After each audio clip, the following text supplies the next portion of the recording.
Welcome to Bigfoot Society. If you have Bigfoot activity to report from the same areas discussed in this episode, please reach out to me directly after this episode. And if you'd like to be on the podcast to discuss a personal Bigfoot encounter, please reach out to me directly at bigfootsociety@gmail.com. Do you wish there was more Bigfoot Society to listen to every week? Well, there is now. If you become a supporting member over at Patreon, you get a special members-only episode every single week on Wednesdays, and sometimes even more episodes. Head on over to patreon.com/The Bigfoot Society. And now let's get on with the show. All right, let's see who we've got.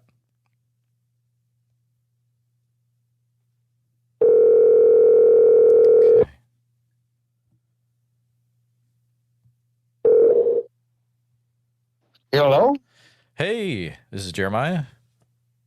Hey, Jeremiah, it's Ken. How you doing, guy? Hey, Ken. How's it going? All right, let's hold on a minute here.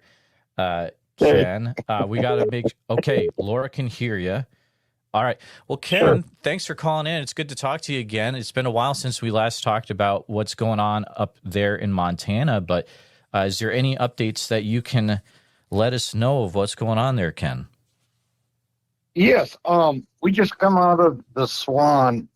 We're in there 11 days this spring. Of course, it was raining and everything. I sent Jeremiah thermal images, a video that was captured at 100 yards from camp. It went to an analyst. They don't know what it is. It's not a bear. The heat signature is too great to be a heat signature from a tree. They're estimating whatever's standing there is between 10 and 11 foot tall. And in the video, they slow it down. It appears to be peeking at the two guys by the fire. The one, how it come about is he swung, I have a handheld thermal imaging unit, and he just swung it around and picked it up and started recording both video and photographs. We don't know what it is. All we know is it's a large creature standing there. Well, up there, we did recover more scat and kind of like a hairball. Now, the scat and the hairball have been sent out to the four DNA labs I've used before. I probably won't hear anything about them for a month, maybe to 3 months. They're really busy right now. Now, the night before we left, at about 3 o'clock in the morning, there was one real loud vocalization about 60 yards from camp. I had made the mistake and I pulled all the trail cams because all it had been doing was raining real heavy. Big mistake on my part. The night before he left, for the first time ever, something was thrown at the motorhome. That has never happened before in the 4 years we've been going up there.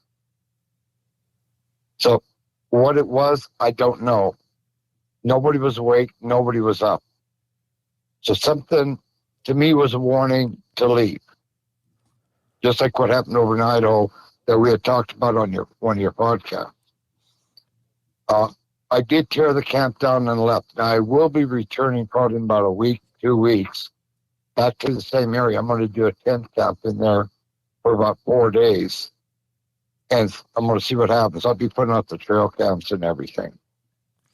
I've got the chance to talk to more of the locals about their sightings of Bigfoots on their property, driving the logging roads for firewood. One approached us. He wouldn't tell me exactly where or who, because it was an old man. It's kind of being confidentiality on that one, which I fully understand.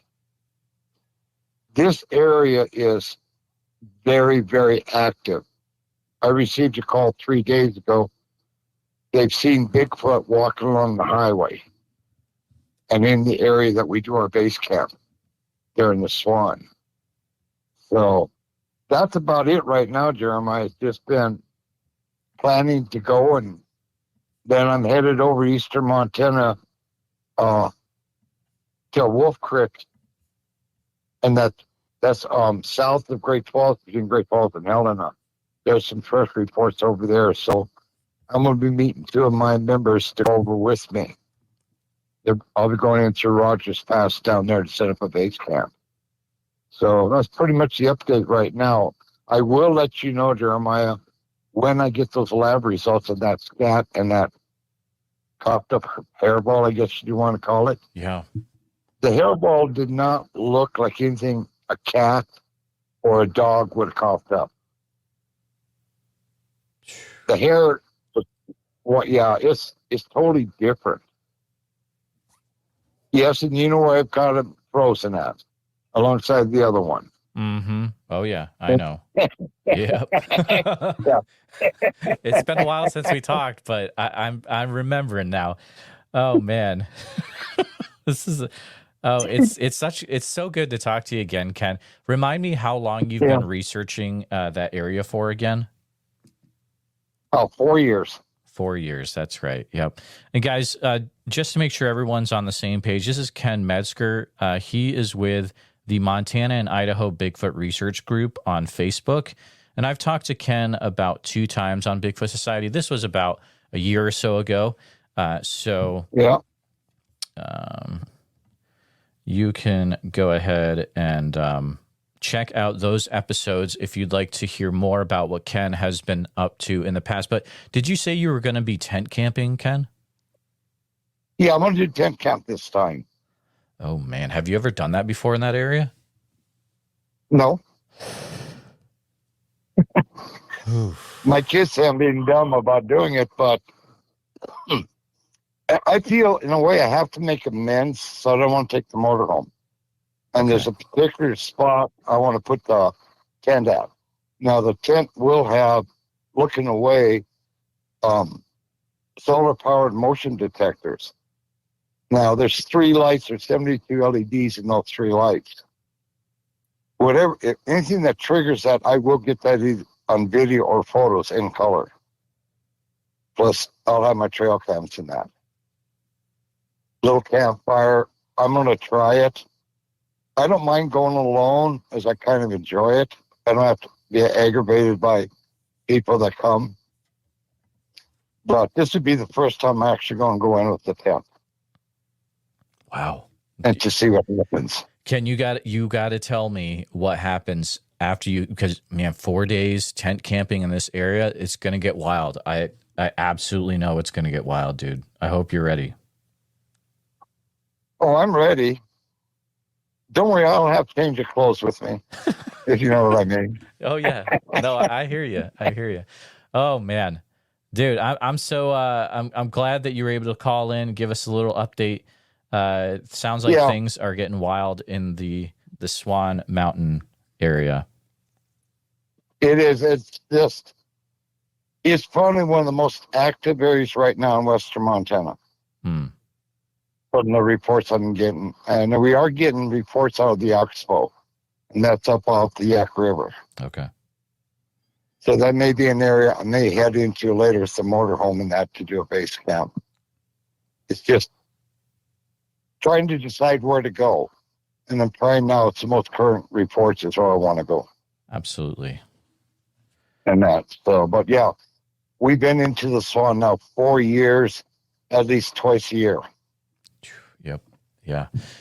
Guys, you need to make sure if you're interested in what Ken has been sharing, make sure you go over to the Montana and Idaho Bigfoot Research Group on Facebook and make sure you join that if you're interested. There's some really cool stuff that's shared in that group. Yeah, and make sure you answer the questions if you join. My moderators and that are really particular about that kind of stuff, which has really been good. Also on a group site is the audio I just got done recording. We put the link on. I sent you, Jeremiah, that link. Okay. To that audio. It's an hour long. Oh, wow. And it's basically me talking, how I started, why I started the group, my encounters, how I do my field research, and all that. That's great. Yeah, definitely check that out. Yeah. Good stuff, Ken. Please stay in touch with what's coming up next. I will, and I will, Jeremiah. You never know. Beyond the blue, we need to talk. Absolutely. Hey, I'm ready. I'm ready to go. You just let me know. So Yeah, will do. And I'll say it was nice meeting you all. And I'm going to get off. All I got right. to take some medication. So Yes, sir. you guys take care and God bless You everybody. be safe. Thanks for calling, Ken. You bet. All right, Ken Metzger, great guy. Oh my goodness, we have people calling in.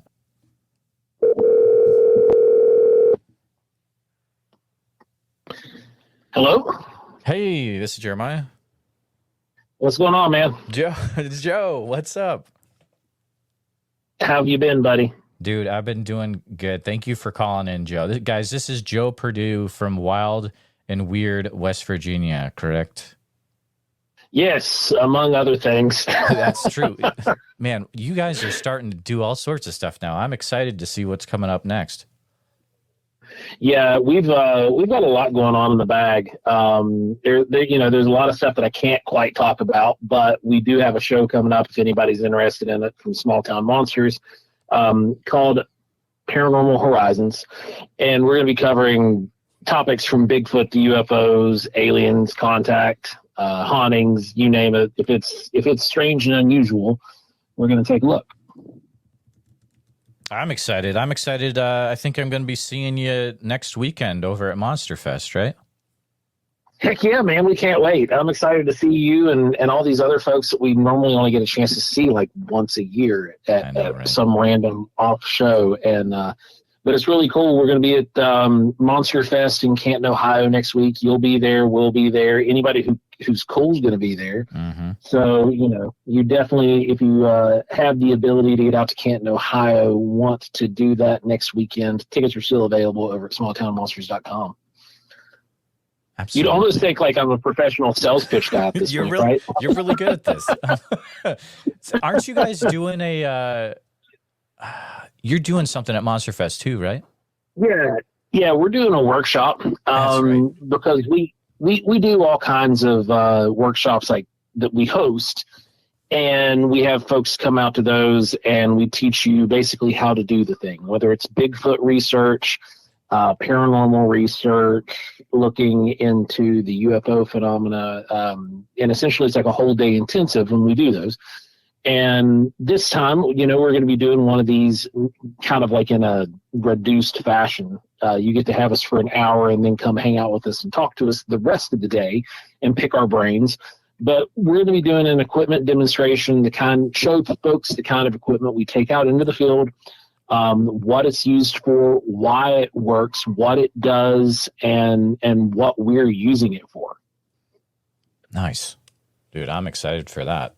There's some great workshops that are going to be at Monster Fest. I'm glad they're starting to do that. I'm going to be doing a live podcast there. I'll have Justin from Cryptids of the Corn as my guest for that. It'll be a good time. It'll be Sweet. Great. So I know you've got the show coming up, and obviously you've got stuff that's going to be in the show, but can you give us any updates maybe about what you guys have been up to Bigfoot-wise out there? Yeah. There's so much Bigfoot-wise that you can't really cram it all into a show like that that's encompassing everything. So you get to do a couple episodes here and there, and you cherry pick some of your best data, and then you go into those areas and hope for the best. But man, Wineberry, if anybody who is familiar with Wild and Weird Radio and the Wild and Weird West Virginia and what we do, then you've seen our videos that started back in 2020, where we were going into this location that's in Wyoming County, West Virginia, and we've codenamed it Wineberry because you're not going to find Wineberry on a map. So it's kind of like our code name for this area. And we actually have a resident who is a member of our research team who lives there now. And it's her family's property. It's been in her family since the 1700s. There's graves up there in a family grave site that is absolutely remarkable because they're hand carved. Like you can tell they're hand etched and not with like stone carving tools. It's just what they had on hand. And that area is always giving up new data. And it started with a Bigfoot report where we went out, we found track casts. There's now, over the last few years, there's been nearly a dozen tracks that have been cast, and we're well over 50 that have been photographically documented and measured and whatnot. So it's a really, really active area. And some of the more recent stuff that we've gotten out of there from Beth was some audio recordings. She went out and she there's an old house that's on the property, and when I say old house, it's like a one room kind of, we would consider it now like a shed. It wouldn't be, but it was an old house. It was a one room house back in the day. And it's still in fairly decent condition. So she'll go in there sometimes and take a sleeping bag, and we've got her some decent equipment to run, and she'll go out there and she'll set like for the majority of the night in the house and just record audio and use use whatever kind of gear she's got with her at the time. And she's brought back some really interesting audio samples.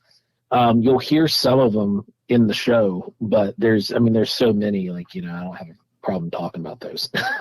Right. One of them, it's remarkable in how close it sounds to the samurai chatter from Ron Moorhead. And and it's Ron and I had also heard that. Ron is my partner at Wild and Weird West Virginia and West Virginia House Rangers Collective and Wild and Weird Radio and all that good stuff. Oh, and sorry, let's clarify. When he says Ron is his partner, he doesn't mean Ron Moorhead is. It's Ron Lynn. No. So yeah, two sorry, Rons, not two different Ron, Rons. Yeah, two Rons, but their brains work about the same. Pretty much, yeah.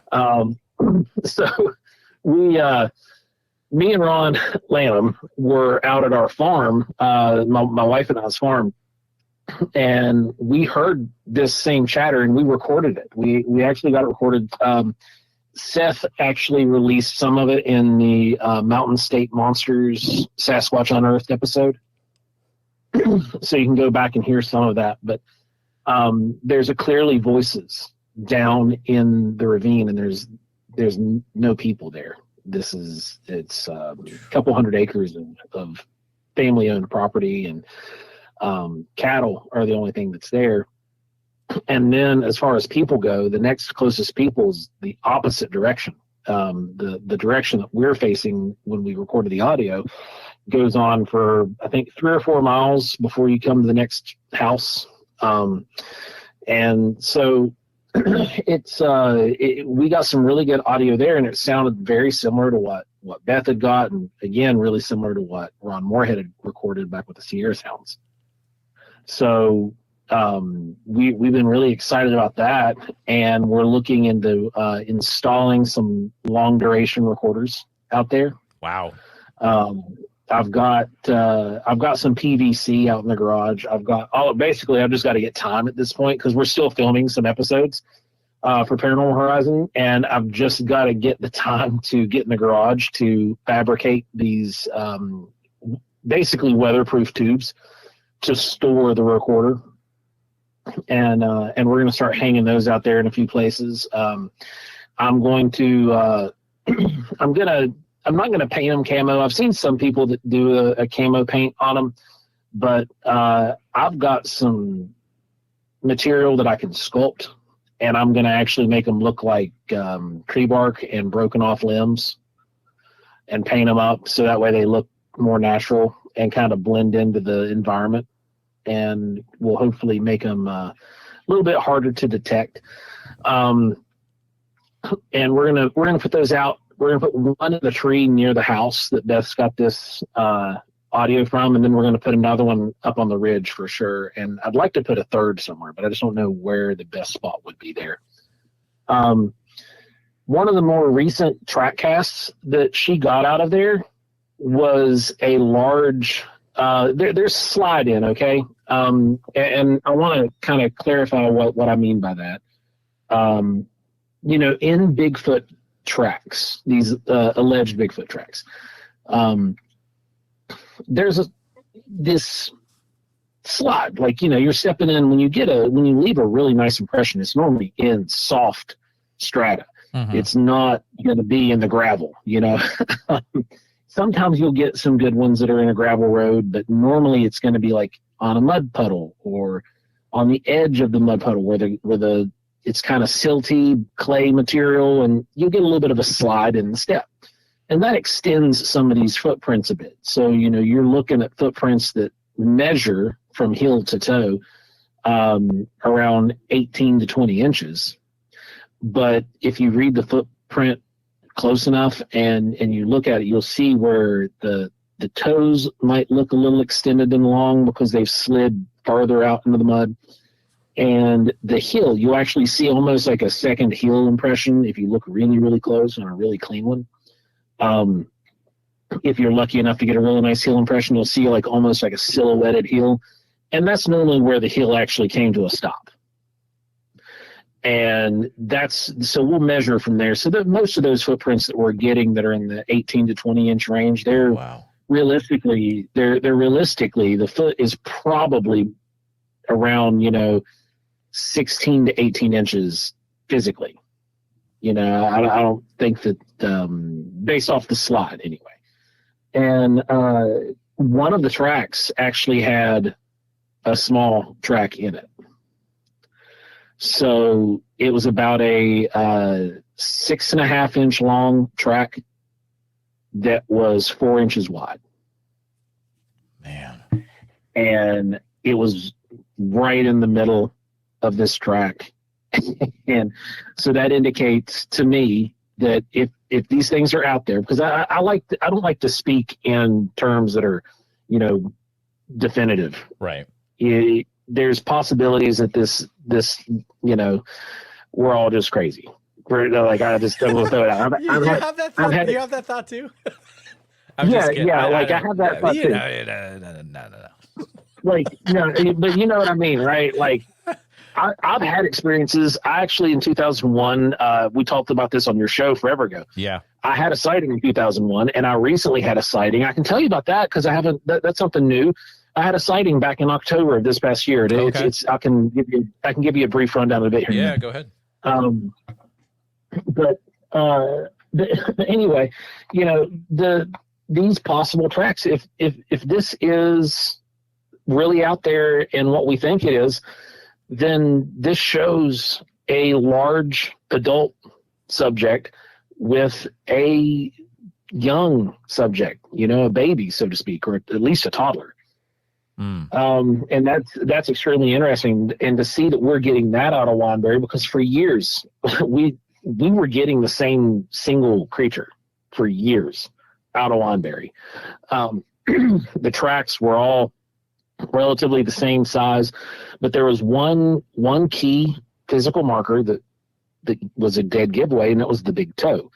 Its big toe is a really peculiar shape, and the big toe, it's kind of like a signature for what this thing's leaving behind. And so we're under the impression, and Cliff Barrickman's looked at these, and Tom Shea's looked at these, and they agree that we've been collecting data on a single specimen. But now this shows that there's another. And that's exciting to us. That is very exciting, yeah. So, and it actually shows that there's more than just another. Like it takes two to tango, so to speak. Yeah. You potentially could have a family unit there then. Right. Yeah. Exactly. And so that's really exciting, and we're monitoring that. Beth recently, and I think when I say recently, I'm talking 2 weeks ago.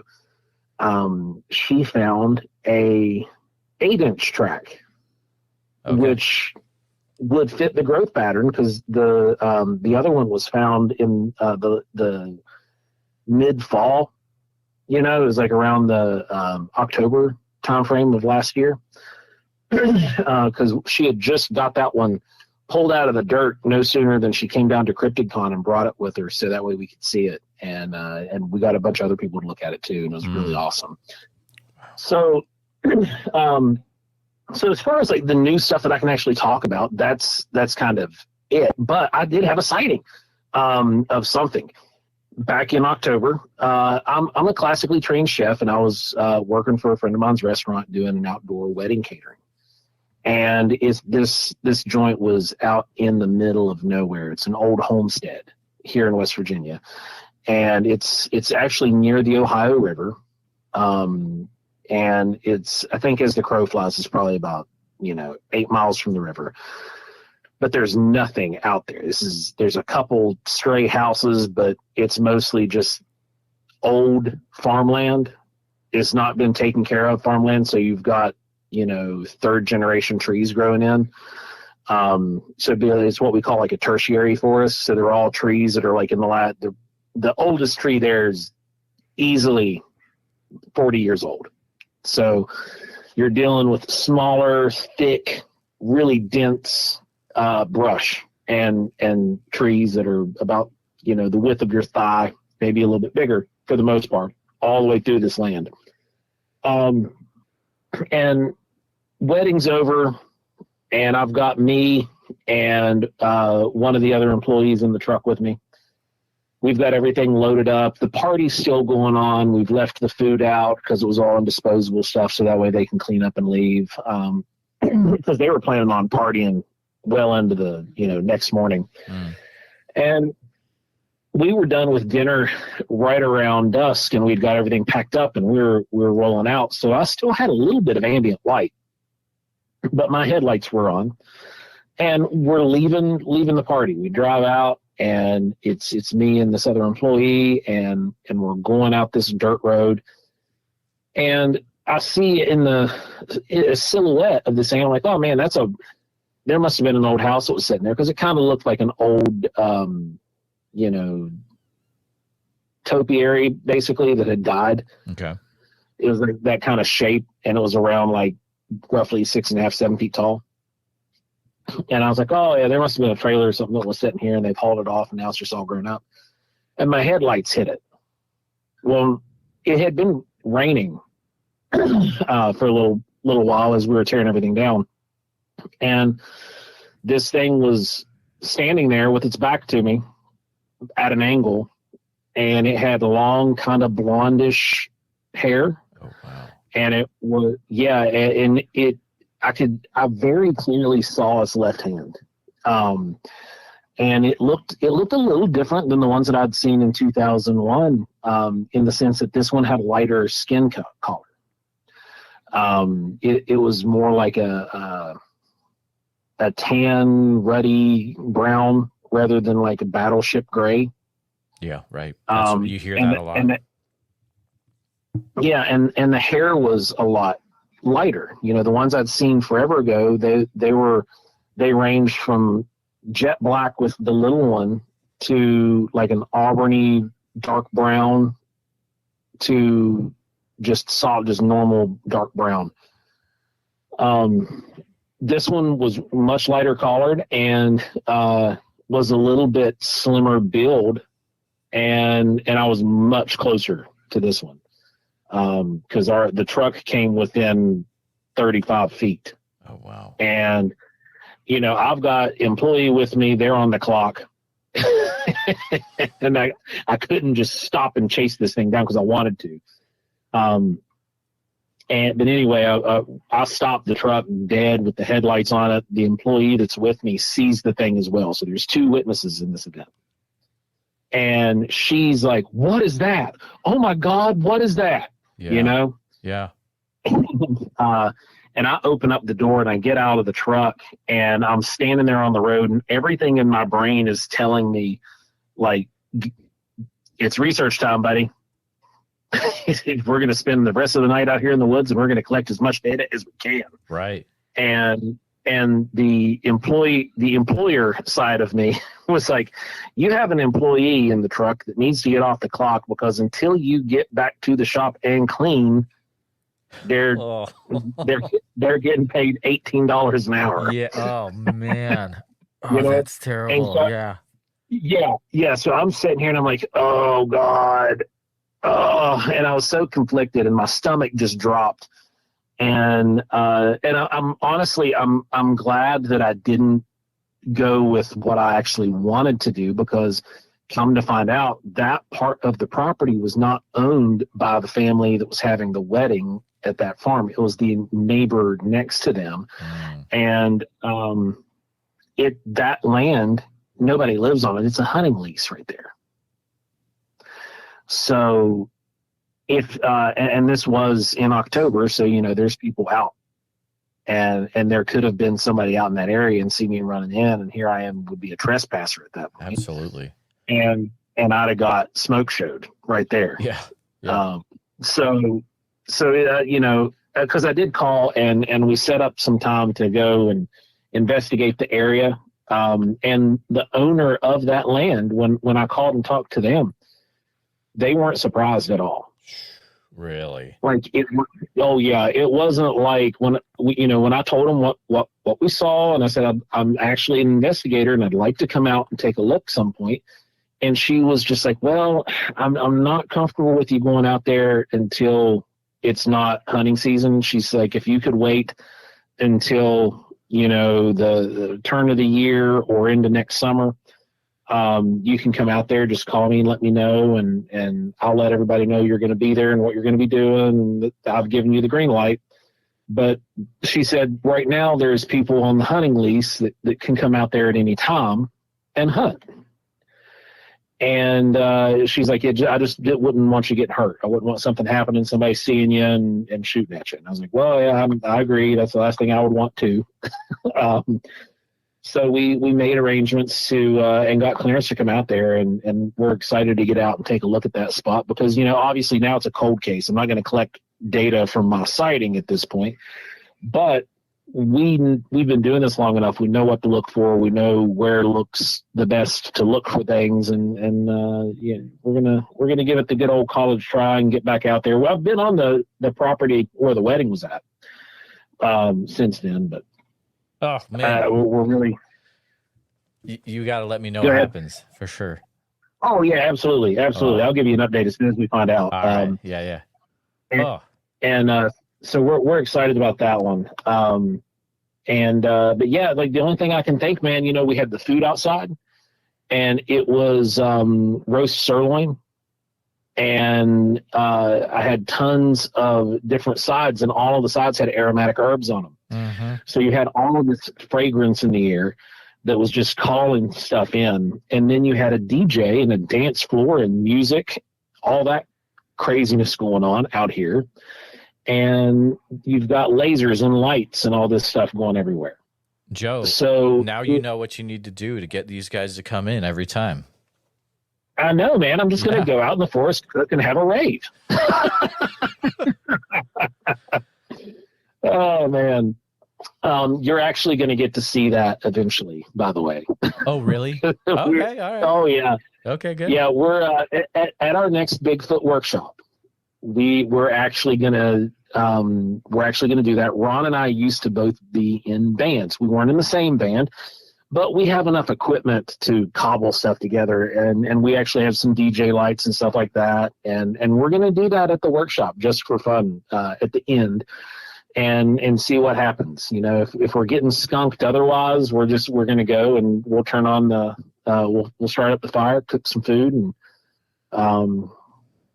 throw on the music. Have some fun before we go. Joe, you've had some wild stuff going on. I can't wait to see you next weekend. But dude, man. Thank you so much for calling in and giving us an update, and good times, dude. Absolutely, man. Thanks for having me on and give me a shout to bring me on. It's always fun getting to talk to you and hang out with your folks here. I hope everybody's enjoyed this, and if you like what you're hearing, go check out Wild and Weird West Virginia over on YouTube. It's Wild and Weird WV. You can catch up with all the stuff we're doing, and then you can also find Paranormal Horizons starting July the 14th on Small Town Monsters YouTube. So you're definitely going to want to go check that out. And if you're a Small Town Monsters member, you'll get it 3 days early and ad free, might I? Joe, you're too good at that. All right, dude. Thanks for calling, man. I appreciate it. Thanks, brother. Have a good one. Yeah. See you next week, man. Be safe. Oh, Joe's a great guy, guys. If you haven't watched the Wineberry documentary on their YouTube channel, you need to. Oh my goodness, we have so many people to call back. This is going to get wild. All right. Tate, I'm calling you back. Be good. Someone in the someone let me know if you can hear Tate right off the bat. Tate, this is live on the podcast. What's going on, man? What? Wait, guys? Hey, dude, Tate, you told me to call you back. This is during the live show. Oh my god, that's hilarious. Okay, sir, this was you All wanted right. to talk me off the air then? No, this is cool. All right, No. all right. How's it going? Good. I'm watching the movie Sign. Oh, that's a classic. All right. Such a good movie. Can you... No, but anyway, what? Yes, go ahead. Oh, this is a great night. Dude. Good Lord. No, I saw your TikTok about Southern California where the fire is, the post fire. Yeah. That was right where I got my thermal. Was it really? Okay, so the same area where Moneymaker had his first stuff happen, you had that thermal happen. Yeah, Cliff recommended I go there in the first place, and that's where I found potential tracks. All right. Which prompted me to reach out to Moneymaker and then I met Moneymaker the next year in October of 2016. And that's when I got my thermal video. That's awesome. Guys, hold on. This is Tate Hieronymus. If you're not sure who this is one of my buddies, a Bigfoot researcher. He's got a great documentary series you can watch on YouTube, Sasquatch: A Search for Sabe. So make sure you hit that up. It's pretty stellar. It is. I'm not going to lie. It's very stellar. But it's crazy because on the 5 highway going towards Bakersfield, the same year that I got my footage, but months earlier in July, a guy got a one walking on the side of the mountain. Oh, really? Yep. Oh, wow. And I was with Moneymaker on a BF4 expedition that I helped set up, and I met that guy. I don't think he's lying at all. And then we walked alongside the hill where that thing was, and there's no way it was a dude in a costume in Southern California in the middle of July like that. I don't think so. Yeah, I mean, you'd have to be crazy to do that, right? Like, that makes no sense. No, yeah. But no, yeah, that pretty much where you had the arrow pointing to where Moneymaker found tracks is literally probably within like 5-6 miles of where I filmed my video. That's awesome. What was the name of that area again? It's terrible. My memory is terrible. Los Padres National Forest. That's right. Thank you. We can bring it up. Yeah, Pyramid Lake's right there. Fraser Park is the biggest town. Nobody knows what Gorman is. Gorman is literally just like a couple gas stations and a fast food restaurant. But it's right next to Hungry Valley OHV Park. Okay. Gotcha. But yeah, the roads up there are pretty horrible, actually. You have to have like a decent lifted vehicle to get up that mountain. Dang. Because they don't really take care of it. They get washed out, so nobody can really get up there either. So that's wild. Can you give maybe a little sneak peek of any cool stuff you got coming up, or are you keeping that close to your side? I don't really have any like thing crazy coming up. I have another commentary episode coming out. Nice. And then that's next month. And then after that, I have a brand new Florida episode for the Sabe series, and I was with Ron Reed and Ryan Golembeski, RPG from Expedition Bigfoot and Finding Bigfoot. So we went out there, did some stuff, good times, and yeah. Other than that, October is the only time I want to be doing stuff for the series, filming some new content then. Gotcha. Well, who knows what'll be coming up next, but make sure that you just it's the Tate Hieronymus YouTube channel. You can look up Sasquatch: A Search for Sabe as well. Make sure you're subscribed. He comes out with you do a new episode about once every month, right? On the 20th usually? Yep.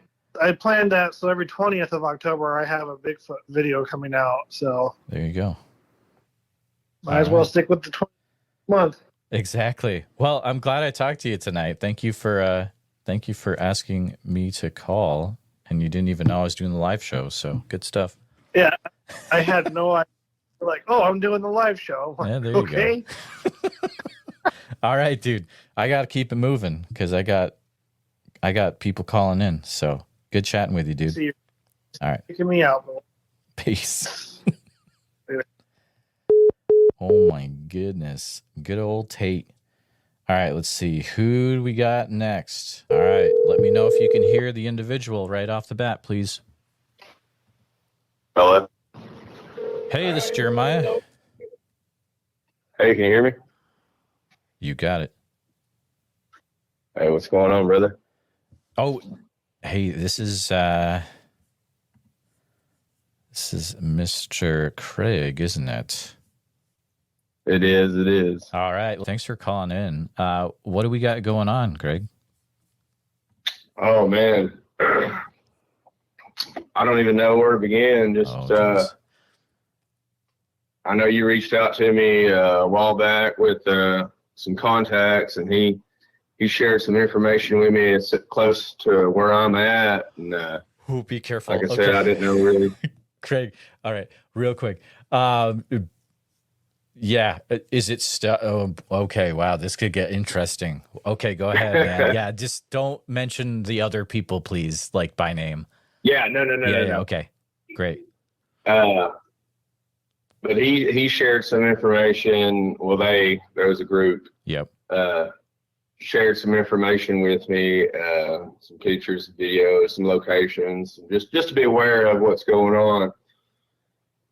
And I'd also recently, I talked to you about some different activities, and I've talked to Janice Carter and a bunch of different people, just learning, And I recently had a baby, and me and my woman decided to go out.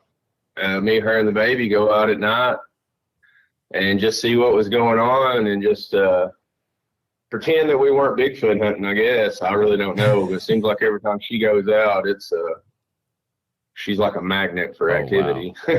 Craig, before we launch into that, you're okay with sharing the state we're in, right? Yeah, that's fine. Okay. Do you want to go ahead and say that? Tennessee. All right. And then that's pretty much the most we can say about where the location is, guys. So go ahead and feel free to continue, Craig. Yeah.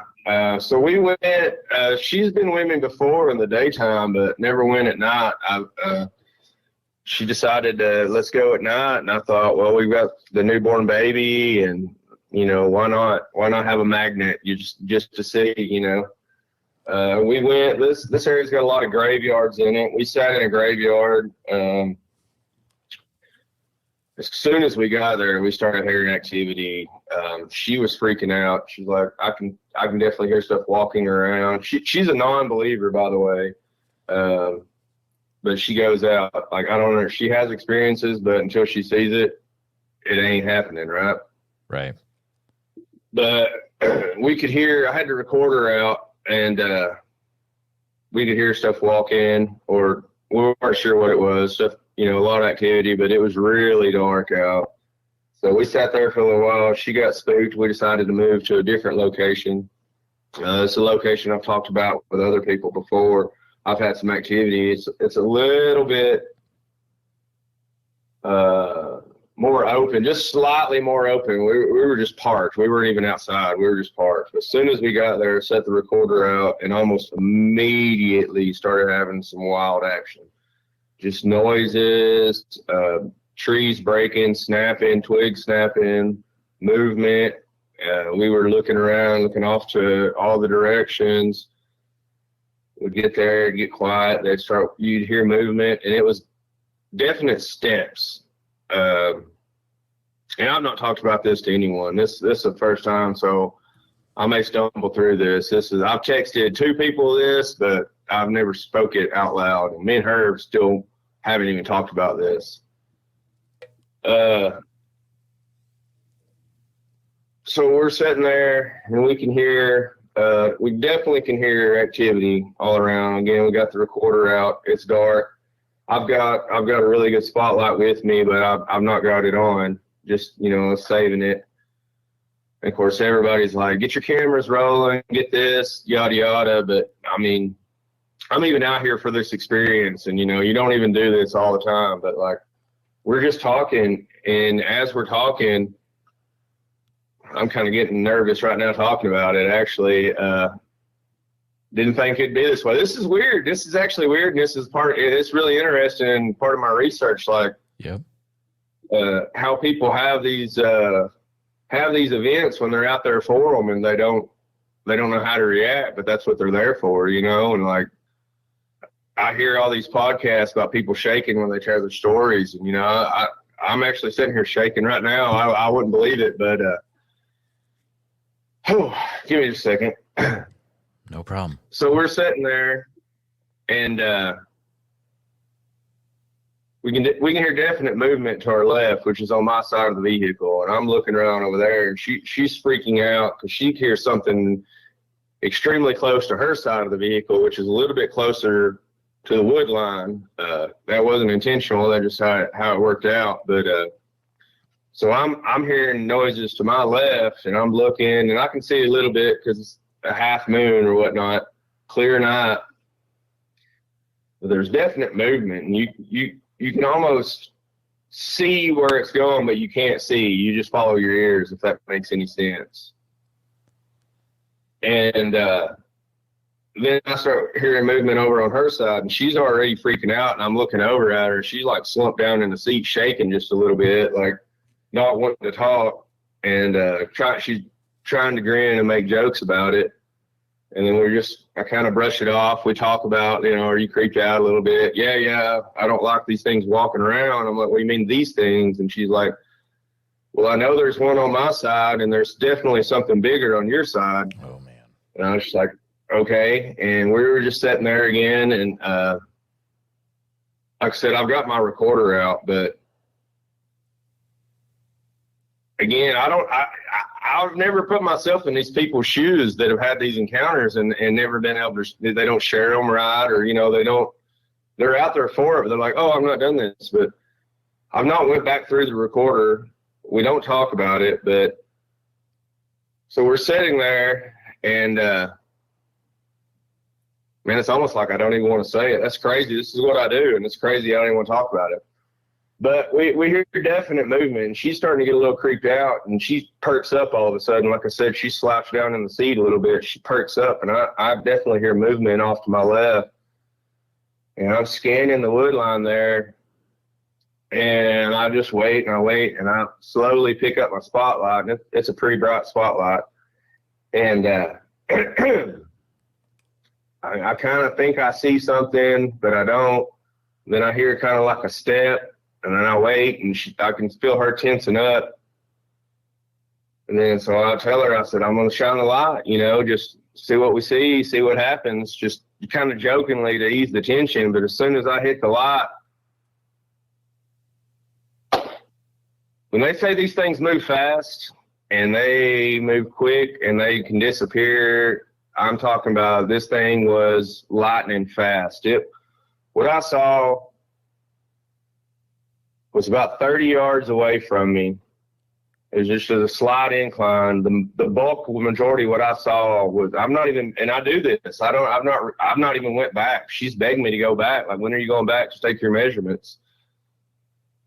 And I can't believe I've not went back, and when you reached out to me today and talked to me, I was like, yeah, I definitely need to share this because I've got to get it out, because as a researcher, you hear this stuff. But right. What I saw was about 30 yards to my left. It moved from my left to my right.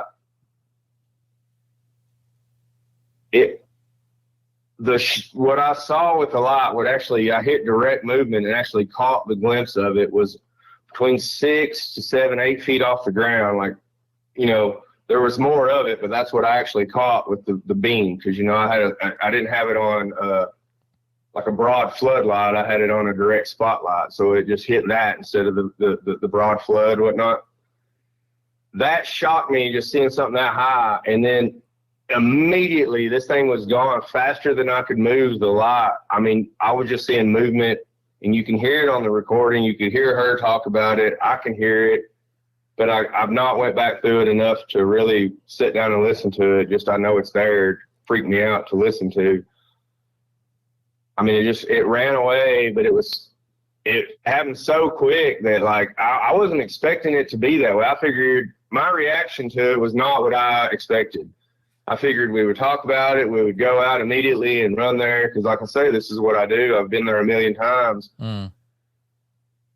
But I'm telling you now, I'm shaking. I'm talking about it. And I'm sure I'm leaving out details. But, I mean, you know how I am. You've got to kind of pry me to get more out of me. But I don't know.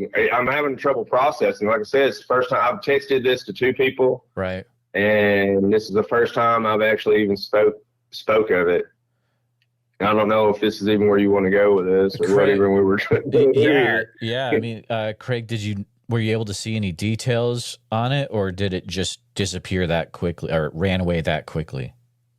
What I saw the mass of, like I said, at minimum was 6 feet. And I saw from there up to about 8 feet. So I saw about 1.5 to 2 foot of mass that large moving through the trees. Like, it was higher. The movement I actually saw, because that's just where the spotlight hit, was higher than, say, a deer or any animal that would be here would be, that I actually even caught movement. Shocked me. And that just freaked me out that it was that high, I think. The detail, I'm not sure if what I saw was black and as it went by it had a silver shimmer, or if what I saw was silver and as it went by it turned to black. If that makes any sense. Right. Like, as soon as the light hit it, there was that flashes of color. And like I said, I've not worked it out because I've not spoken of it or wrote it down. It's weird that I'm having trouble processing when this is what I'm out here doing, Mm-hmm. Yeah, because you spent so much time in that area. I mean, a massive amount of time. And were there any details you saw that made you think, okay, this is definitely a Bigfoot and not the other type of creature that we know is in that area potentially? No. And that's what. So we joked that that's what we went out there to look for that night, but I don't know what the difference is in researching, right? Because, like I told you before, I'm not real big into that, but I've been trying to get into it a little bit. And that's kind of what we joked about that we were going to see. And then, so no, I can't, and it's right on that borderline that we've talked about. So I honestly, I can't say for positive. I know that it wasn't a known creature because it was so small, right? Or not so small, but because what's there are smaller than what I've seen move through. Mm-hmm. And the way it moved through, the speed that it went. I've never seen, and I've run up on turkeys. I've walked up, everybody's flushed up deer and animal and how fast they move, but you can follow them through the woods even with their noise. This thing, it went so fast. And then you saw the limbs follow it, if that makes sense. Like, as it went through, then the limbs caught up to it. That's really interesting, Craig. So when you say limbs, are you talking about like the arms? No, the tree limbs. Oh, sorry. Okay. Yeah. Well, I'm not sure if what I would have saw would have been, if it was a limb, it would have been from the shoulder down, the height wise, what I saw. And like I say, I'm still processing it. I talked to her. I told her I was going to call you and talk to you. And that was the first time me and her even spoke of it. And she was like, she even joked. She's like, well, I know I didn't see a Bigfoot. I'll just say it was a dog man, and laughed about it because I'm like, why would you laugh? If you don't believe it, why would you pick one over the other? But that's, I don't know. Oh man. Yeah, Craig, I mean, I know this is a tough one because you're very, very affected by this, but if you can, it's really a thing where it would be interesting if you could go back and check out that area. I know that's normally I said than would. done. Nah, that's what's puzzling me, because normally I would go, and like I say, she's always telling me, you know, I can have my Bigfoot time and whatnot, and we joke about it and this and that. But like, she's asked me ever since then. She's like, "When are you going back to the woods?" I'm like, "I will." Or I'll tell her I'm going. I'm like, I find a reason not to. I'm like, all I really need is 20 minutes to go take my measurements, because I wasn't even deep in the woods. I just got to get there and walk to where I seen it. Right. But for some reason, I've not brought myself to it. But I'm also the guy that, you know, is out there walking alone all these miles. You know, like it's weird. I don't understand why I've not went back, but yet I'll go do these hikes. Does that make any sense? Yeah, and I mean, listeners need to know that, like, you are going out in the woods by yourself, and like you're hiking 8 to 10 miles like it's nothing in the middle of nowhere. It's wild.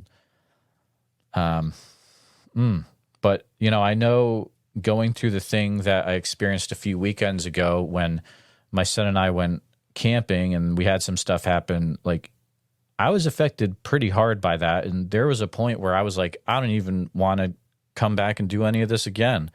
And that feeling kind of went away once we left the area, about 10 miles out of it.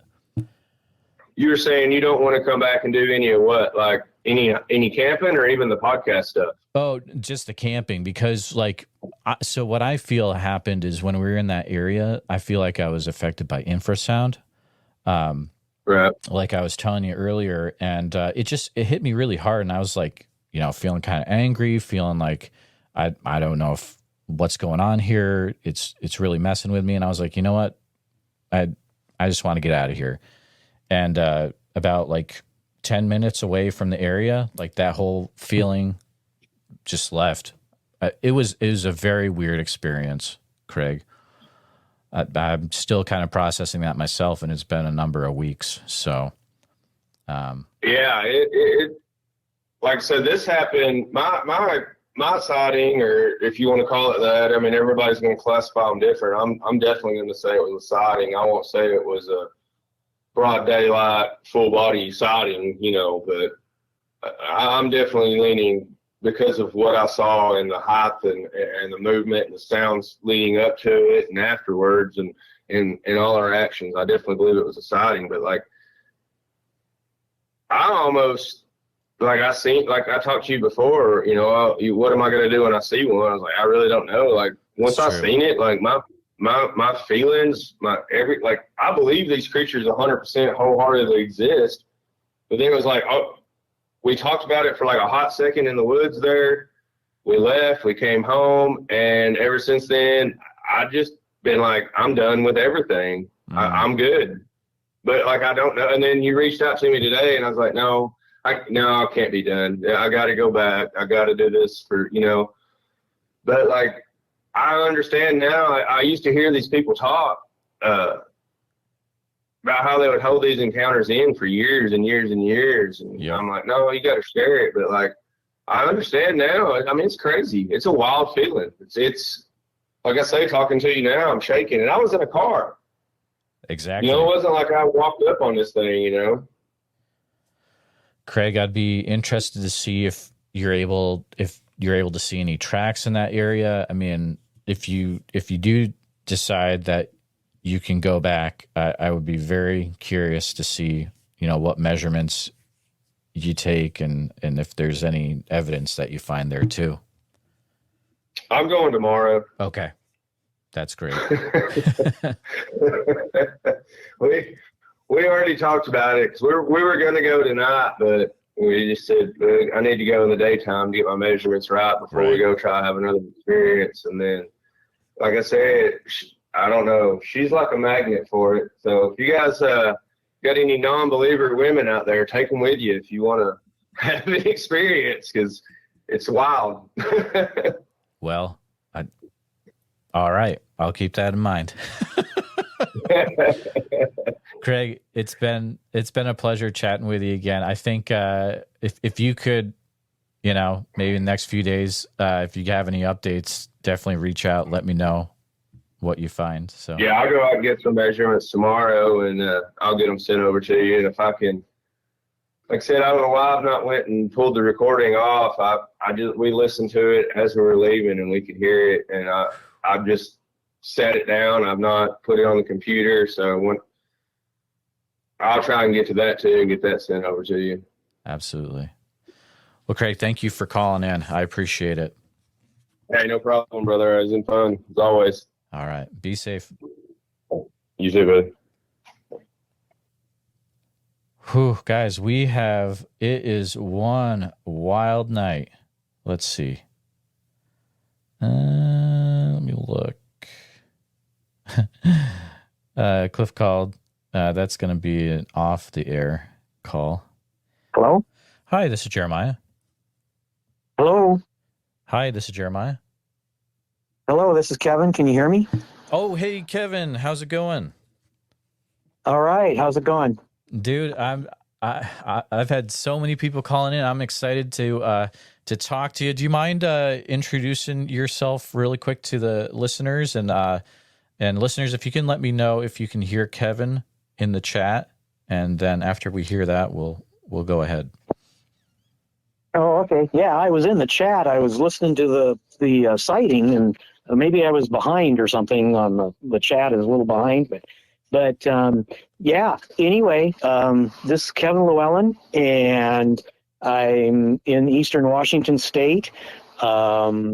At 10 years of age, I saw Roger Patterson in person present the Patterson-Gimlin film, and so I was hooked. At that time, I've been a Bigfoot enthusiast then, giving away my age here, but I've been an enthusiast for 57 years.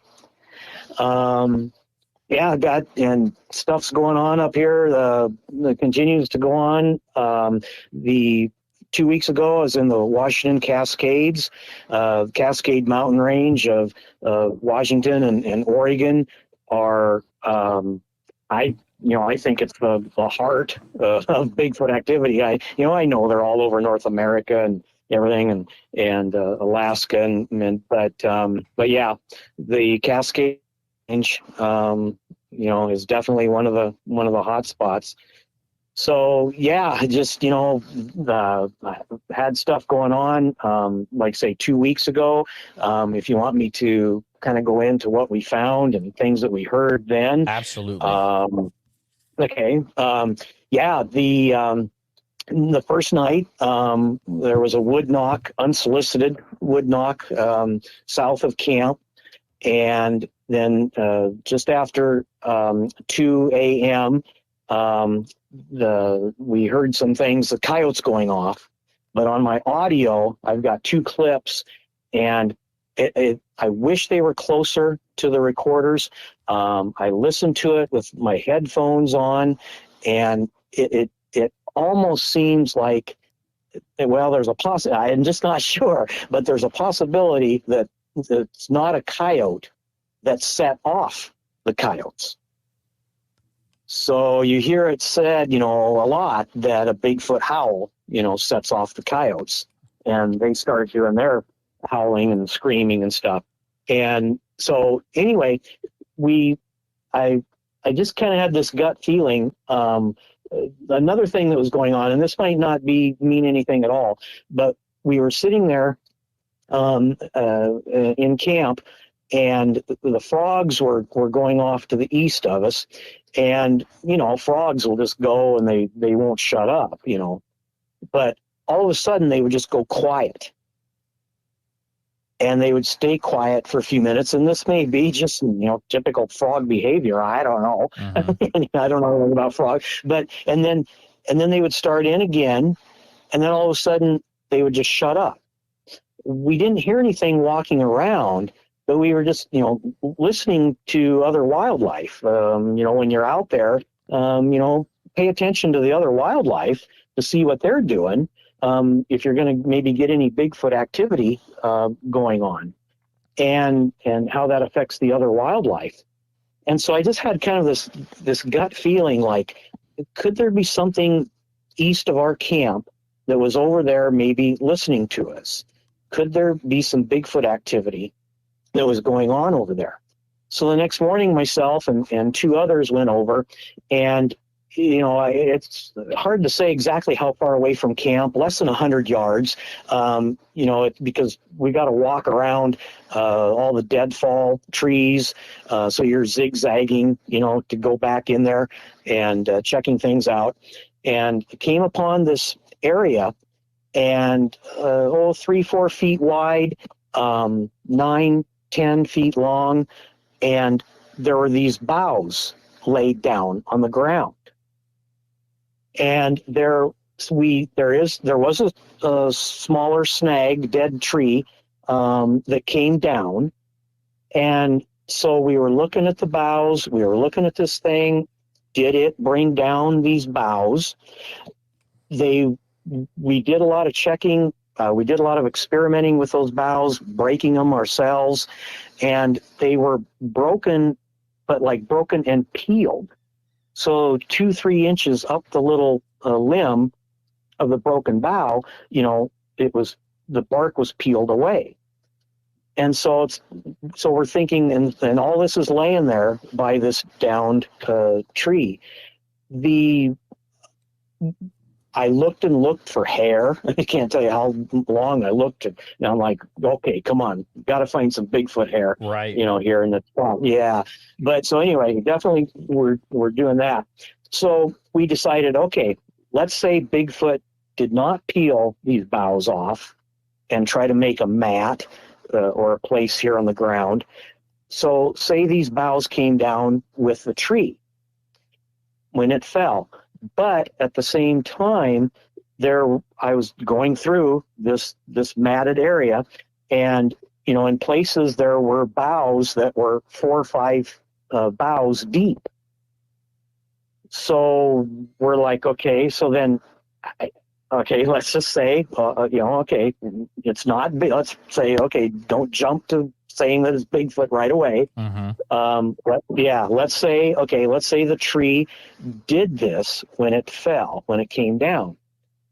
But then about 30 feet away was another spot, and it was just a small little area of boughs that were kind of piled up there. And there was another little tiny snag, a little deadfall right along there. And on the one side of the deadfall were 2 sticks in an X. And on the other side of the deadfall, there were 2 sticks that were there. And around one of them was another stick that was not broken in half, but cracked. And it was wrapped around the one stick and then made a V shape on top of this other snag.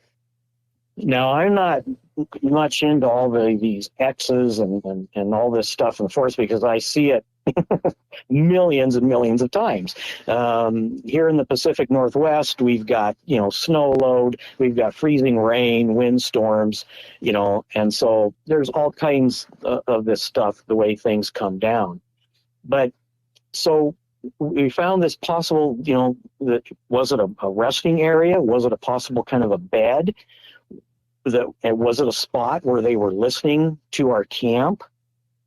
So like I say, we tried to rule this stuff out. Say nature brought that tree down, say it brought those boughs down in the one spot.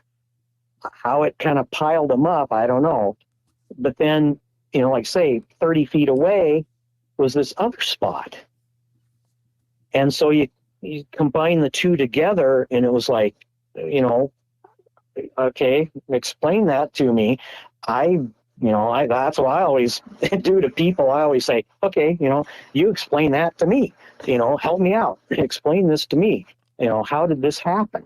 Exactly. So later in later in the afternoon, 2:30 or so, I took another couple investigators because they were out that morning exploring in a different direction, bushwhacking in a different direction.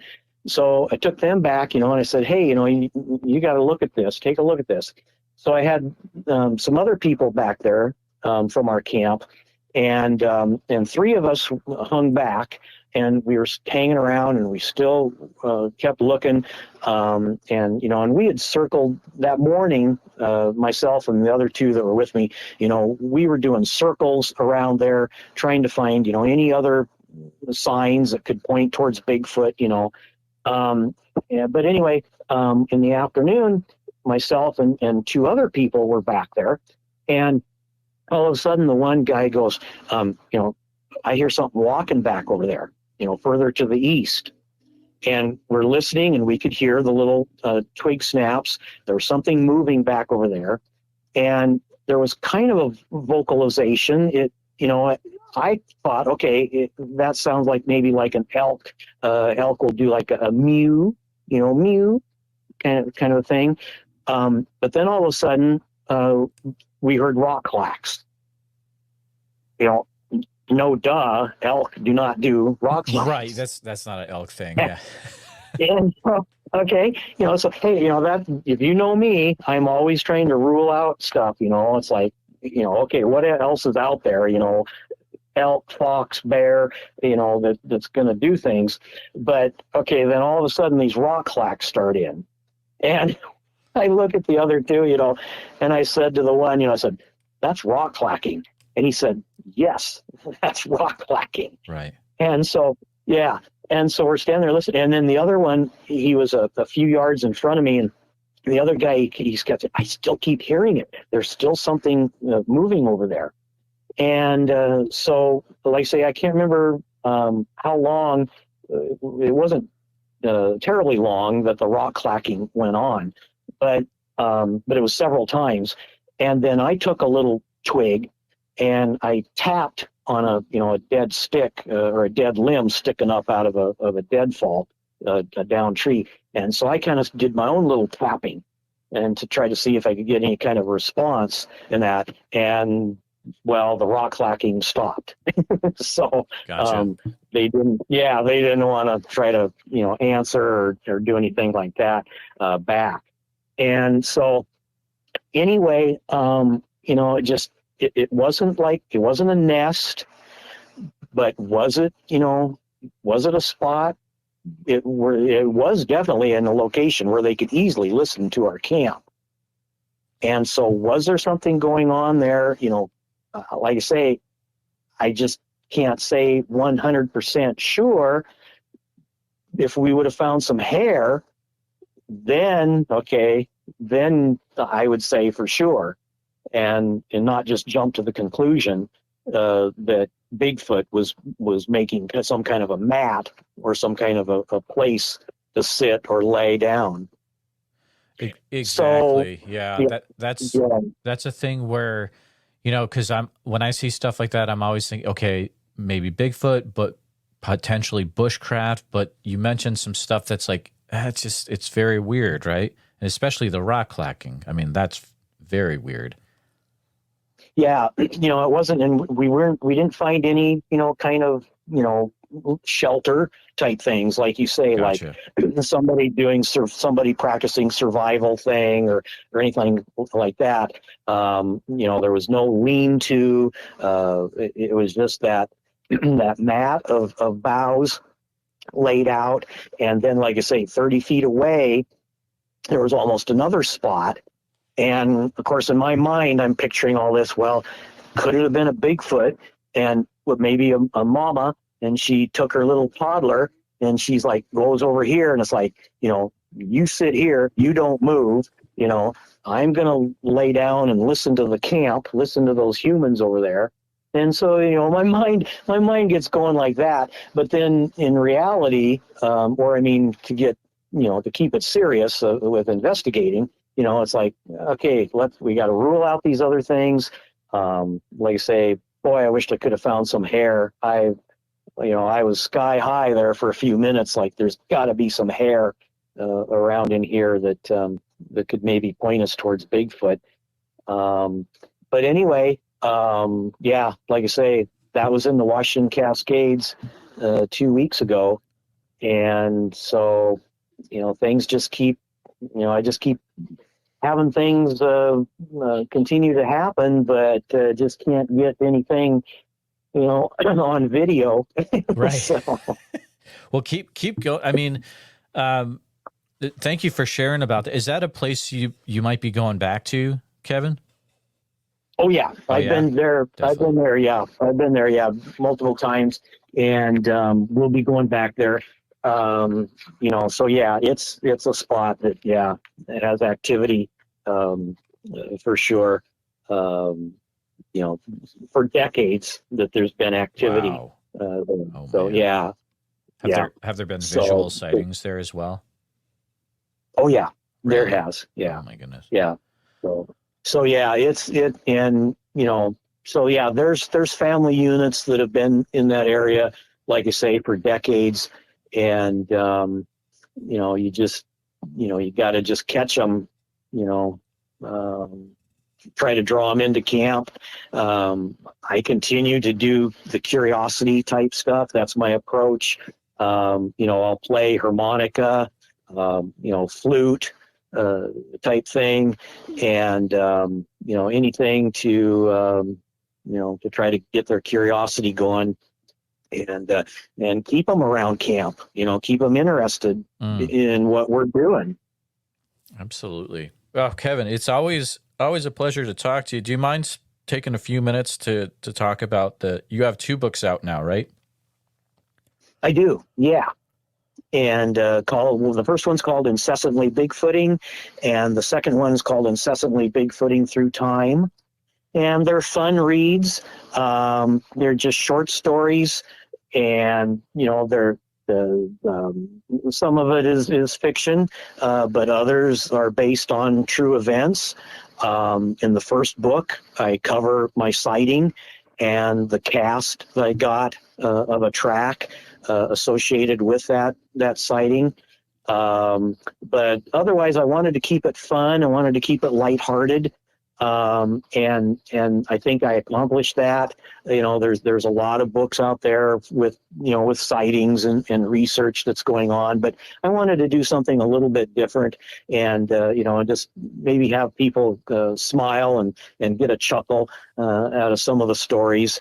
And so yeah, they're available on Amazon or Barnes and Noble type things, Walmart bookstores type things. So I do have those 2 books out, and we just we were back at the place that I had my sighting in the Washington Cascades. We were back there 2 years ago now. Yeah, we were back there. Was it 2 years ago? And then we were also back there last year. And last year we had stuff going on too. We found on the one trail behind camp where we had just been down the night before, we found some rocks then lined up, rocks placed that were placed during the night that we found the next morning. And we had some other stuff going on. I think I saw some eye glow. We had some strange stuff going on too. Like when I saw the eye glow, myself and another investigator were in this one position, and downhill were 3 other guys, and they said to me later, they said that they thought they had heard something walking, that it would walk towards myself and this other investigator, and then they would hear it coming back closer towards them. And when I saw the possible eye glow down there below me, I turned around and looked over my right shoulder, and down in the little gully, very dark down there. And so, and that's really, there's 2 spots, down there. And I was like, what? It's pitch black down in there, And so I said, to the gal, the investigator next to me, I said, hey, I think there might be eye glow down here.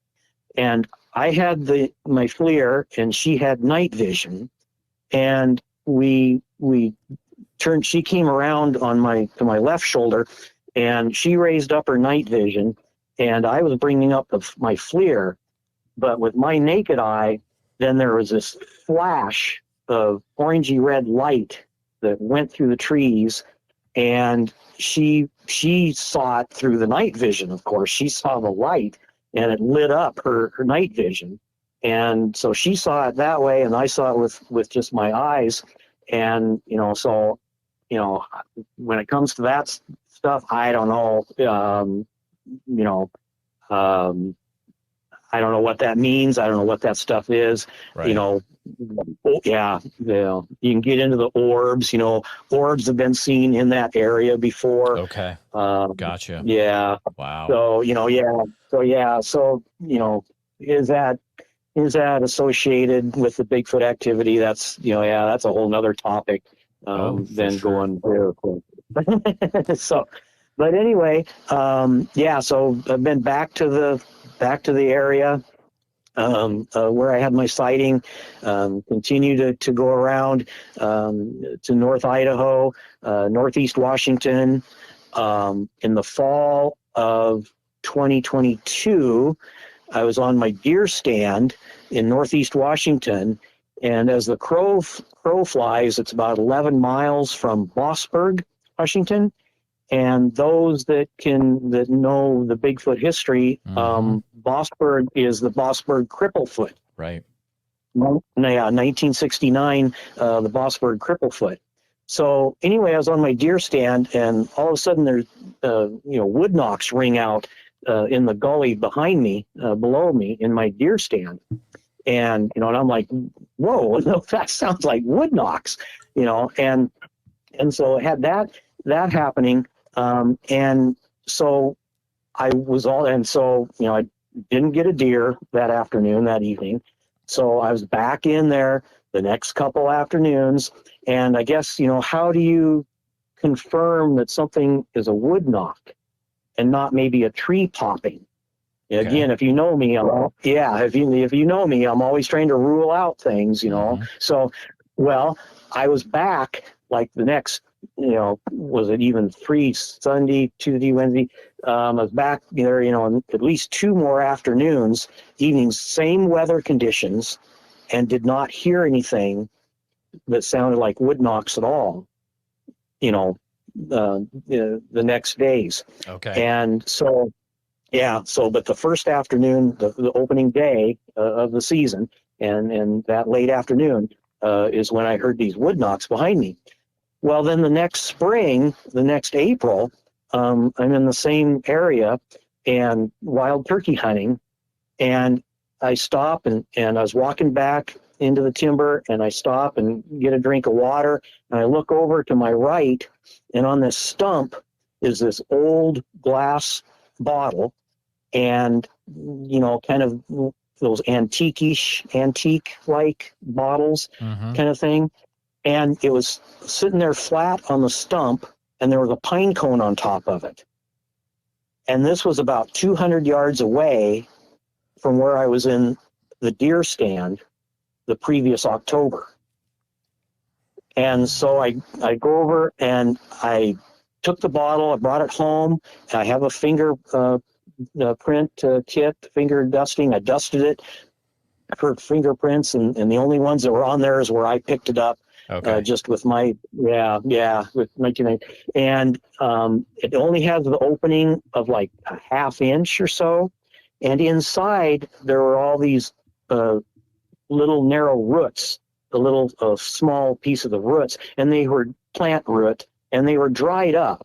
So it had been there for a while. And it, the bottle had maybe even been there through the winter. I don't know. The pine cone hadn't. Right. Pine cone sitting on top. Okay, a pine cone sitting on top of a glass bottle, laying flat on a stump. Okay, that's a once in a lifetime thing. And so, but yeah, something stuffed these roots in there.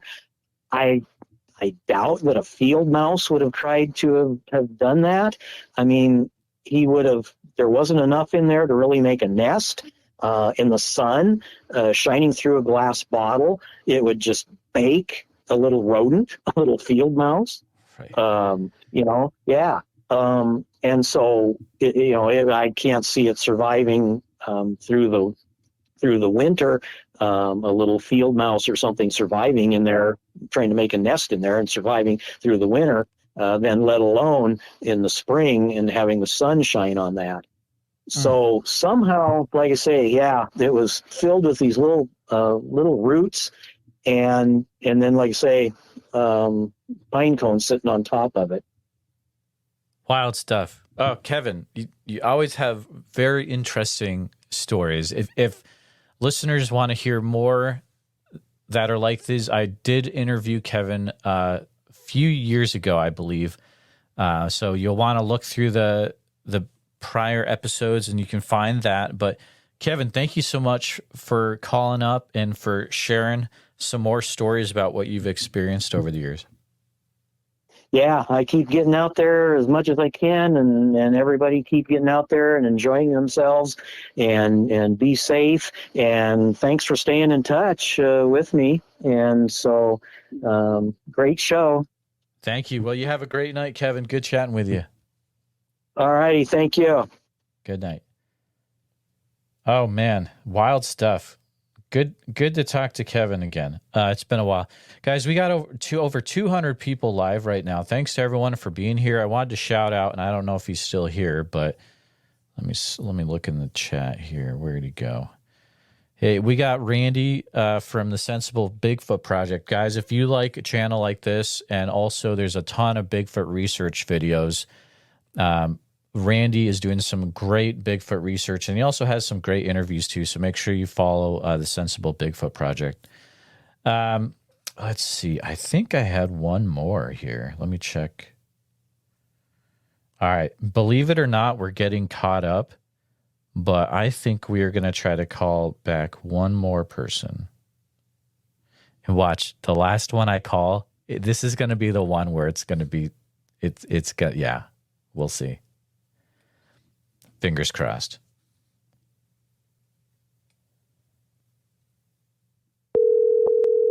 All right.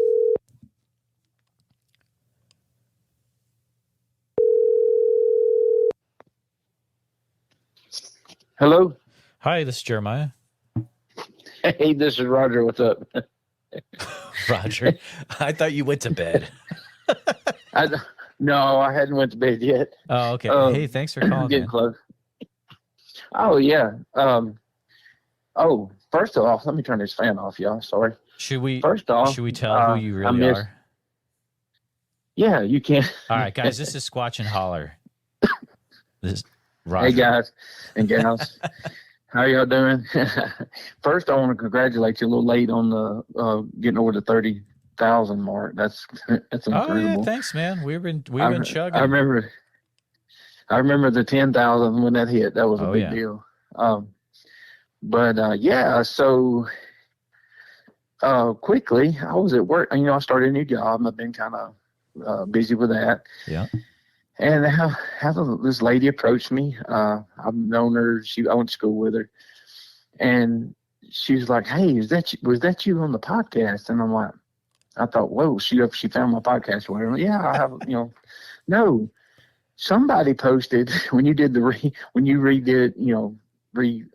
released the one I did last year. Yep. Somebody posted it on the local Facebook page, and I didn't know it. And I'm like, wait a minute, what are you talking about? So she explained. I'm like, oh, okay. I didn't know it had got there.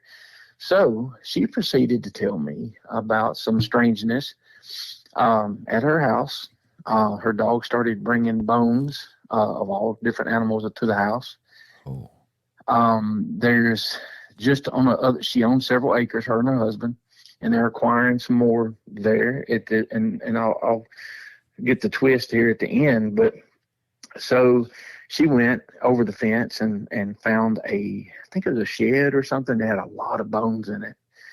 And so, which that could be anything, mountain lion, coyotes, whatever. And she'd been hearing sounds. She had a cow that was killed strangely. I asked her several questions about that kill and certain parts of the body and what they look like. And she answered the correct, she didn't know what she was answering, but it was very strange. And so the next day, I got an email from somebody I don't know. He explained about some sounds he's been hearing, strange smells, but whatever, and want me to come out and kind of look around. Well, here's the kicker. The story that you guys heard me tell, I believe I told it on yours, about the guy that almost hit the Bigfoot in the Jeep in 2008. It's the same area, exact same area. Both houses, hers and the guy that emailed me. Yes. And so we have a confirmed sighting from somebody I trust. When I told her who it was that saw it in 2008, she knew him too. She said, "Oh my God." I'm like, "Yes." And that's right there where you live. So they're like neighbors, you're saying? Well, these Are two close. people that contacted me are neighbors, yes. And Okay. and that, they almost can throw a rock at each other's house and hit each other. Now, when I asked her where she lives and she told me, I was like, "Oh my God." And then when I asked him, "Where are you at?" That's exactly where the big male was crossing in 2008. So apparently, either, that's close to us where we do our, little investigations in the north end. Mm-hmm. Maybe there's some that move in that area or whatever, but, when this was totally unexpected and because of your show, I mean, and somebody posting it now, I have an opportunity to go look and investigate and maybe put some of this together and maybe find a travel way, whether it's the river and or train tracks or whatever, and see, because I've been invited by both people. Really? To come and kind of, like look around, and the man, he's an older gentleman. He has access to the big farm there, and he said he can take me onto the big farm. And I told him about the 2008 deal and about the farmer that had seen the thing twice also. And it's just, these shows, I mean, y'all calling in, you never, I've said this before, you never know who you're going to influence. Absolutely. To come forward, Oh, yeah. Now we've got a cluster, right? So, and I hear that's a good thing, but it's more people stepping forward. And it just blew me away. So now I'm wondering how many people in the area have had strange happenings, because the cow didn't trip and break its leg. It didn't, it was hung, the way she explained it, it was hung up in the fence, not like it jumped from the other property to her property and got hung up. It was hung up in the fence like it was being dragged from her property to the other property. Does that make sense? Oh, yeah.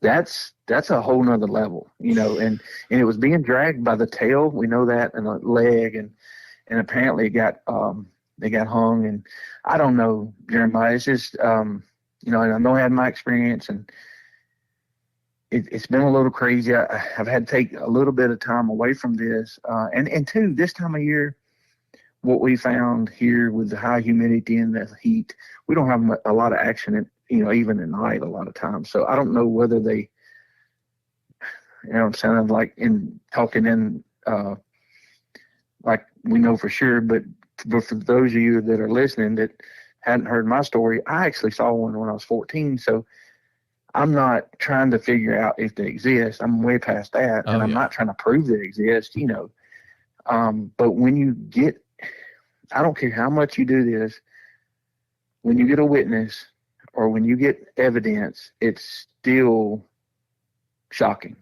And I don't know if it ever will not be, but it's exciting, to have these people step forward, and none of them have anything to gain. That's what you look at that. She didn't come to me and say, "Hey, I want to be on your show." She was like, "Hey, I heard you talking," and I'm like, "Well, what got you into this?" Well, we've had some strange things happen. And I started looking, and I found, it's just like everybody else. You start looking on the internet, and I think the first time I ever did it, it was like, I Googled Bigfoot in Tennessee, and then things start popping up. People Google their area. And so now that, I did your show last year, Mm-hmm. and you have Marshall County, Tennessee, and there's been a lot of people that have contacted me or come forward to other shows because of me finally stepping forward and going out on the limb and talking about what happened to me. Oh, wow. And there's countless people. So you guys, I was listening earlier, when you call in and say, well, now this is what happened to me, and it wasn't that big of a deal. I saw this, I saw that. Well, it may be a big deal to somebody close to you in your area to hear that. So keep telling these stories, keep coming out, and it just builds, it snowballs.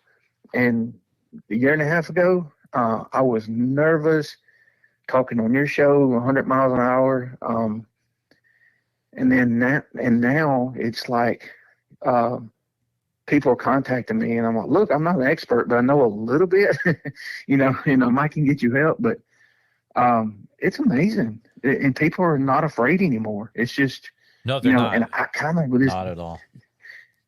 right, and with this new job, I'm like, I'm not going like, hey, I'll go look for Bigfoot, and I've seen one, and I kind of approached. I'm like, oh, here we go.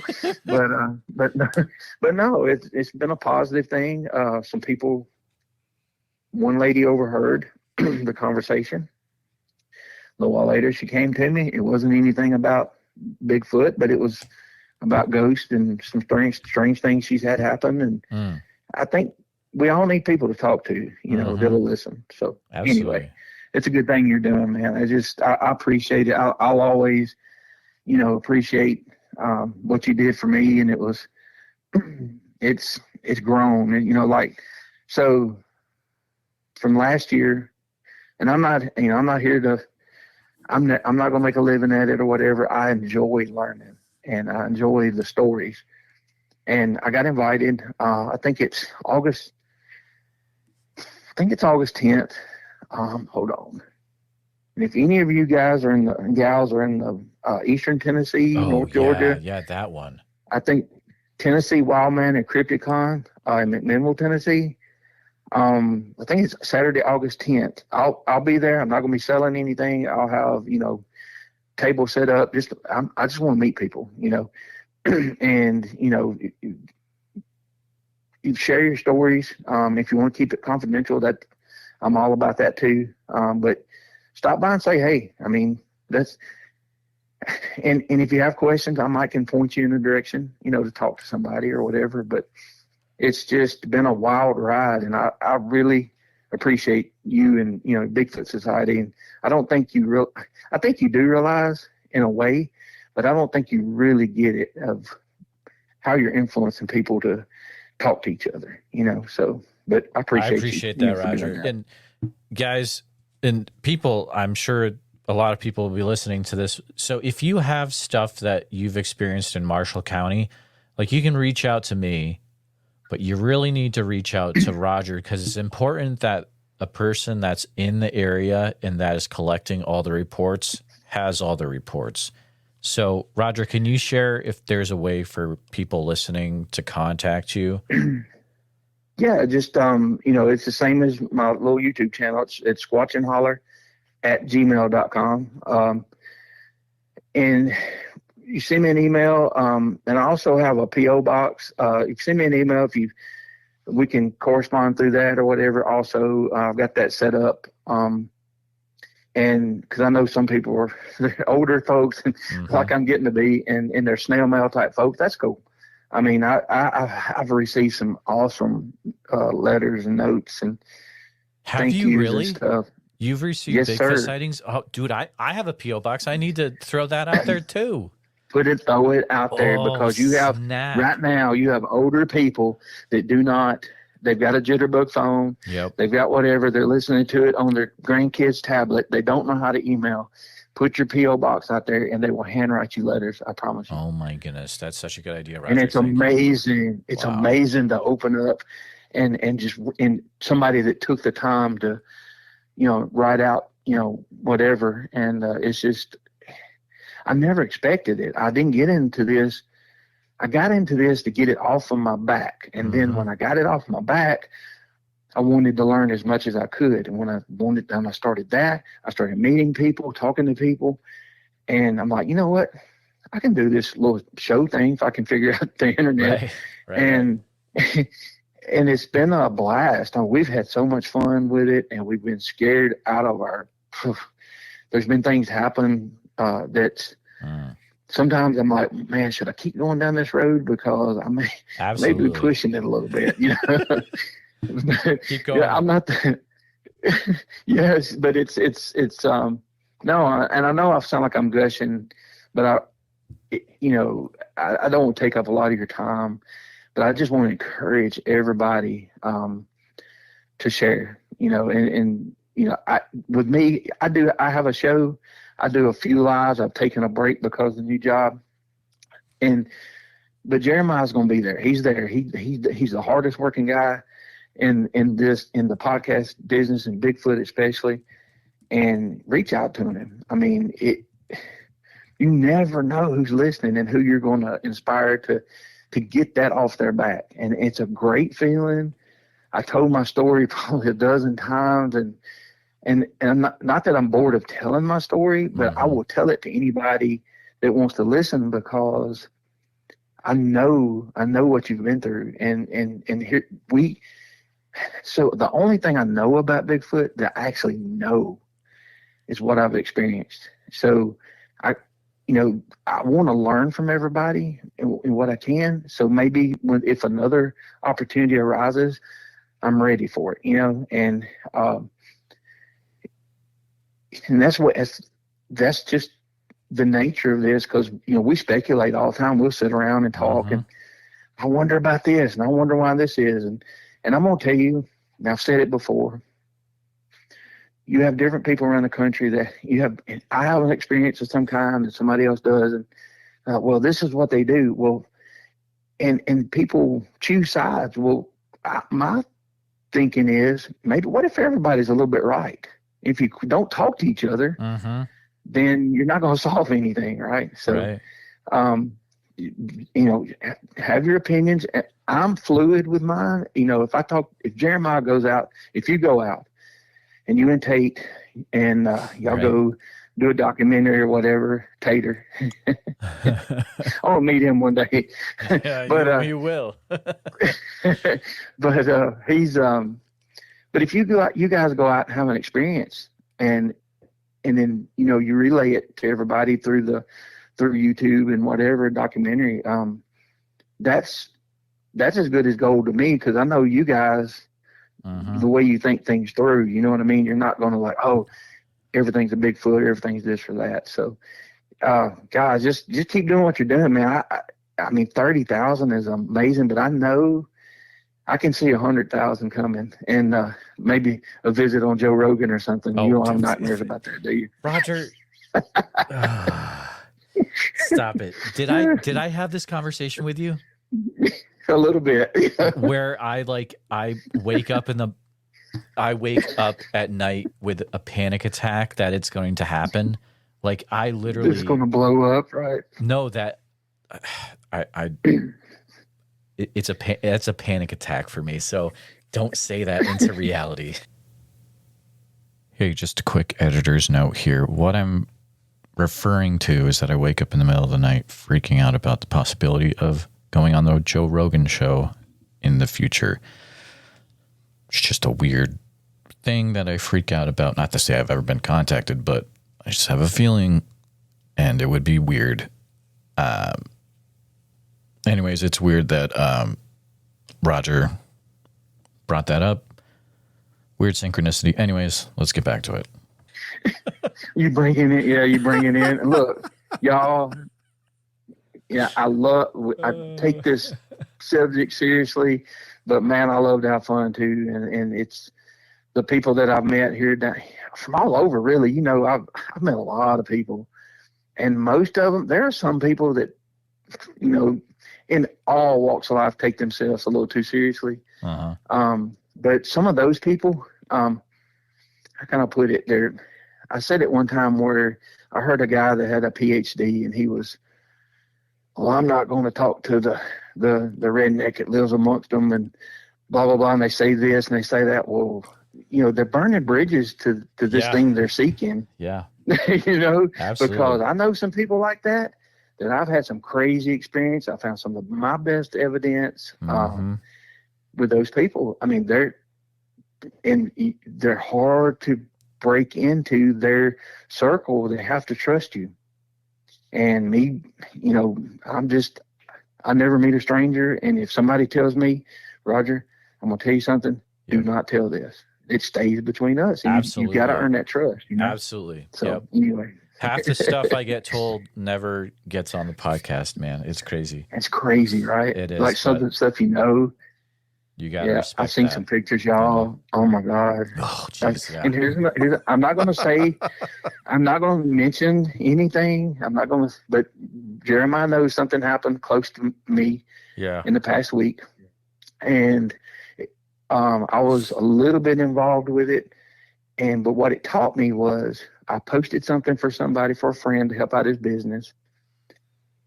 And it blew up on TikTok. It got about 130. It was getting about 5,000 views every 5-10 minutes. Really big. And I shut it down because people, I had a legit picture. It's not Bigfoot. I had a legit picture. And half the people are saying that's Photoshop. Yeah, right. I mean, this guy I've known all my life, you know, and it's Photoshopped, and that's not this person. And I'm like, what in the world's going on? And then I realized now, y'all, I'm not saying go out and hunt a Bigfoot and kill it, but it's going to take a scientist with a body. Absolutely. Right? Yep. And then when that happens, you're going to have people that don't believe that. So that kind of taught me a lesson. If I do find more footprints or whatever, I will share it, but I don't expect anything out of it. I had a discussion with a longtime researcher a couple weeks ago, and he said, Roger, he said, I found this evidence and I found that evidence, and I put it out there. He said, and I was expecting a lot of people to be in, and I've seen it, and it's pretty amazing. And he said, it's crickets. Nobody cares. Mm-hmm. Yep.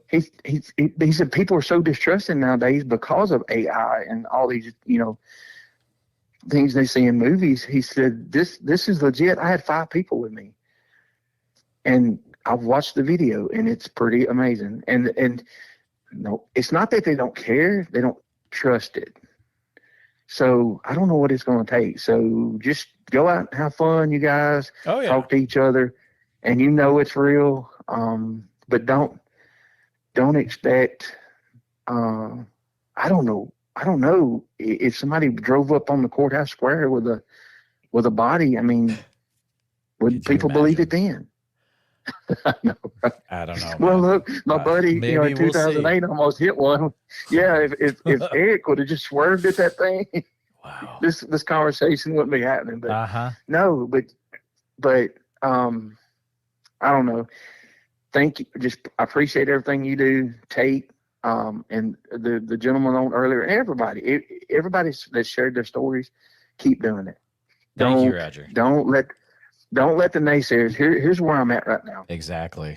When I'm talking about something that somebody asked me about, and I'm trying to help them with what I know and what I've heard and what I've learned and what I think might be true, with an open mind. And then somebody that's not in the conversation, they'll laugh or they'll say something. I'll just kind of look at them like, you know, I'm in a different situation now. I'm more confident, and that person is the one that's uneducated about it, right? So when you tell somebody something that scares them, whatever it is, usually their first reaction is to kind of laugh it off. And so I don't even get upset anymore. You know, I'm like, you know, okay. I mean, you know, my son, y'all, he's so funny. I can't get him to do many podcasts. I found a hat today that was, it looked like Crocodile Dundee kind of sort of, made in Australia at a thrift store. I bought it, had it on there, and everybody's like, oh, that's cool. my son posts under it's like he said, crocodile Sasquatch dumb D. You know, you gotta laugh at this stuff, right? Funny. So, Yeah. but anyway, That's funny. Roger, all thank right, you. I don't for want to take up chatting. all your time. Yeah. Oh, you're good. Hey, man. I appreciate you. Yes, sir. Anytime. Y'all have a great weekend, and you know, come see me in August at that in Tullahoma, and you know, stop by Squatchin Holler. There's plenty of videos, and there's a lot of evidence hidden there, and just check everybody out. Mm-hmm. You know, some of these small shows are some really good shows. So, but anyway, All thanks, right. sir. Talk to you later, Roger. Thank you. All right. Bye-bye. Whew, guys, we have had a wild night. We're back at it. We are back at it again. So, we are going to be... Hold on. In the last few minutes, I just want to share a few things. If you have a Bigfoot encounter and you didn't want to call into the show, you can always email me directly at bigfootsociety@gmail.com. If you want to join the Bigfoot Society community, you can. One way is to become a YouTube channel member. You can get the extra shows by joining the Bigfoot Posse tier. If you want to get into a community, there's a little bit more involvement over on Patreon, patreon.com/the Bigfoot Society. You get a new episode every week, and we get to hang out on Google Hangouts at the end of the month. We do all sorts of fun stuff. We do a watch party where we watch a Bigfoot movie every month. It's a good time. So check out patreon.com/the Bigfoot Society. We hope to see you there. Frank says P.O. Box. Yeah, I will have to post that later, Frank. I do not have it. I will start putting that in future shows, though. Thank you. Let's see. Oh, and if you're going to Sasquatch Summerfest, make sure you use code Bigfoot Society, all caps, 2 words, for 50% off your tickets. Smalltownmonsters.com. You can get more information on Monsterfest tickets. I will be there next weekend in Canton, Ohio. Hope to meet you there. If you are there and you see me, please come up and introduce yourself to me. I'll be the guy wearing the yellow shirt that says, I collect Bigfoot stories, with my phone number on it. Not even kidding. I had Jonathan Dodd make me a t-shirt, and it's amazing. All right. I appreciate y'all being here. We got 207 people live. I appreciate y'all. Make sure you hit subscribe. Hit the bell icon so that you don't miss out on future lives. Right now, unless I figure out some way to be sneaky, there will not be a live next Saturday night. So you can watch an old Bigfoot Society episode during that time, but I will be in Canton, and there'll be no way to do the call-in show. But appreciate you all, and hope to see you in a few weeks. Have a good one, all. Please take a minute to help out the show by subscribing on YouTube, making sure you hit the bell so you don't miss any notifications, and share the episode on YouTube with a friend. Also, if you're listening to us on a podcast, thank you so much. Make sure that you're subscribed, share the show with a friend. Really, it's all about sharing the show wherever you can. If you've had a Bigfoot encounter related to the following or know someone who has, please reach out to me at bigfootsociety@gmail.com or pass on my email. Here's the list. All right, I'm going to use this space this week to announce that I'll be at the Sasquatch Summerfest in Oak Ridge, Oregon as an attender. I won't be presenting or anything, but I'll be hanging out, trying to interview people that have had Bigfoot encounters. If you're from the Oak Ridge, Oregon area or surrounding and you've had a Bigfoot experience, please contact me directly, bigfootsociety@gmail.com. Also, Priscilla was nice enough that if you get your tickets through SasquatchSummerfest.com and use code Bigfoot Society, you can get 50% off the cost of your tickets, which is a big amount. So code Bigfoot Society to get 50% off your tickets, SasquatchSummerfest.com, and helps out the podcast as well. A special thank you to all the Bigfoot Society Patreon and YouTube channel members. It's your support that helps keep the show going, and I extremely appreciate it. If you want to join in the fun, you can join over at patreon.com/The Bigfoot Society. I'll see you there. And again, thanks for listening.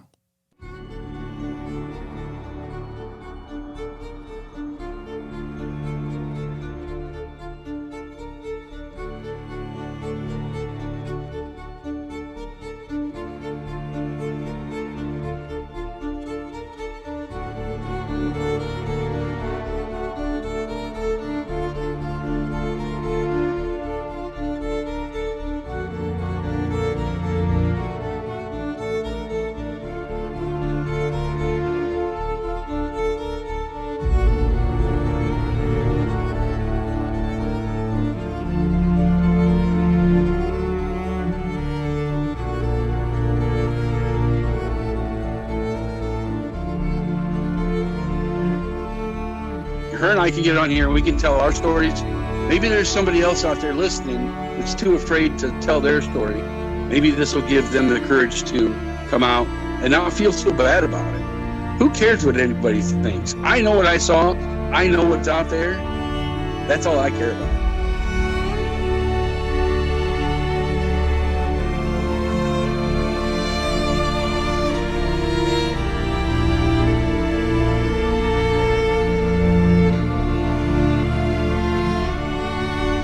Please let people know. Please let them know. If you ever see one of these things, you need to tell. Because if you don't, then shame on you. You know? Shame on you.